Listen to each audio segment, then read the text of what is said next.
हा, म्हणून मला सांगायचं आहे, कारण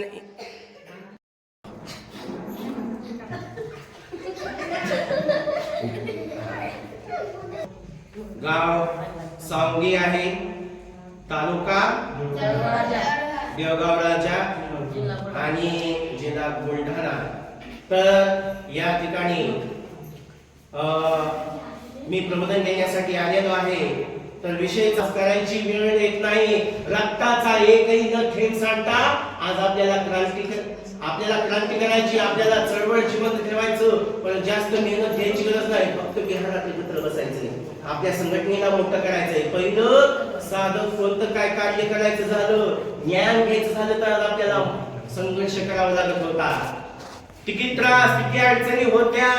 म्हणून मला सांगायचंय, कारण बाबासाहेबांना किती त्रास झाला, किती अडचणी आल्या, किती संघर्ष करावा लागला. म्हणून ज्या वेळेस बाबासाहेब शिकायला जात, बाबासाहेब आंबेडकरांना संघर्ष ज्यावेळेस माता रमाईला टीबीचा आजार झाला. कोणता आजार? टीबीचा. कशामुळं? वेळेला जेवण भेटलं नाही त्या मायमाऊलीला. वेळेवर जेवण भेटलं नाही, उपाशी राहून त्या मायमाऊलीला अंगात रक्त नसायचं.